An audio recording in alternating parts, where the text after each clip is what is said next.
பணித்துளிகள் November 19, 2025 இன்றைய தியானத்திற்கான தலைப்பு தாராளமாய் கொடுங்கள்.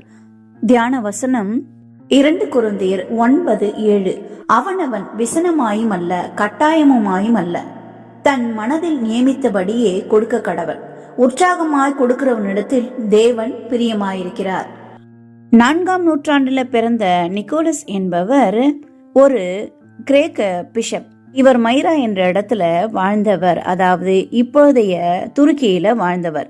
இவருடைய பெயர் நிக்கோலஸ் தான். ஆனால் பல ஆண்டுகள் கழித்து அவரை கிறிஸ்துமஸ் தாத்தா, அதாவது சாண்டா கிளாஸ் என்று அழைக்கப்பட்டார்.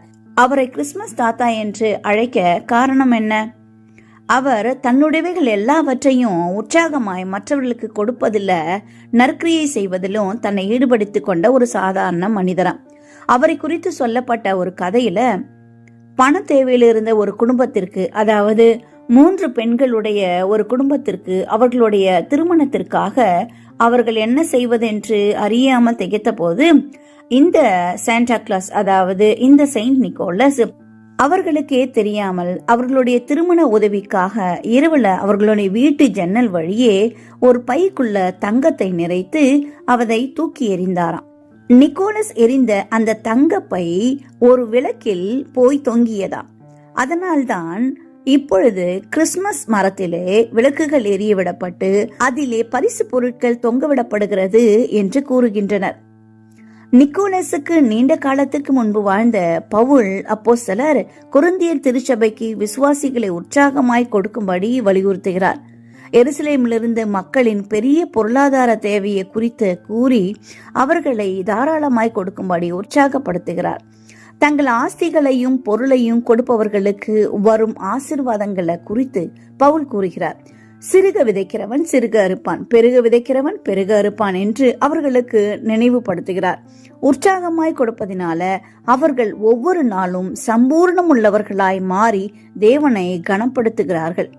லூக்கா 6:35, உங்கள் சத்துருக்களை சிநேகியுங்கள், நன்மை செய்யுங்கள், கைமாறு கருதாமல் கடன் கொடுங்கள், அப்பொழுது உங்கள் பலன் மிகுதியாயிருக்கும், உன்னதமானவருக்கு நீங்கள் பிள்ளைகளாயிருப்பீர்கள், அவர் நன்றி அறியாதவர்களுக்கும் துரோகிகளுக்கும் நன்மை செய்கிறாரே என்று கிறிஸ்து கூறுகிறார். நாமும் கூட கைமாறு கருதாமல் உதவி செய்ய வேண்டும் என்றும் நன்றி அறிவு உள்ளவர்களாய் இருக்க வேண்டும் என்றும் சொல்லப்படுகிறது. நாம் எதற்காக நன்றியுள்ளவர்களாய் இருக்க வேண்டும் என்றால், பிதா தன்னுடைய குமாரனாகிய கிறிஸ்துவை பரிசு பொருளாக நமக்கு கொடுத்திருக்கிறார். அதற்காக நாம் எப்பொழுதும் அவருக்கு நன்றி சொல்ல வேண்டும். நாம் கர்த்தருடைய வார்த்தையின்படி மற்றவர்களுக்கு தாராளமாய் கொடுக்க வேண்டும் என்று வேதம் சொல்லுகிறது. உங்களுடைய நேரத்தையும் பொருளையும் எவ்வாறு உற்சாகமாய் மற்றவர்களுக்கு கொடுக்க முடியும் என்று யோசியுங்கள். ஏழைகளை கவனியுங்கள், திக்கற்றோரை பராமரியுங்கள், சேவை செய்வதில் உற்சாகம் அடையுங்கள், ஊழியம் செய்யுங்கள். ஏனெனில் ஏழைக்கு இறங்குறவன் கர்த்தருக்கு கடன் கொடுக்கிறான், அவன் கொடுத்ததை அவர் திரும்ப கொடுப்பார். தேவன் நம்மை ஆசீர்வதிப்பார். இந்த நாள் உங்களுக்கு இனிய நாளாய் இருக்கட்டும்.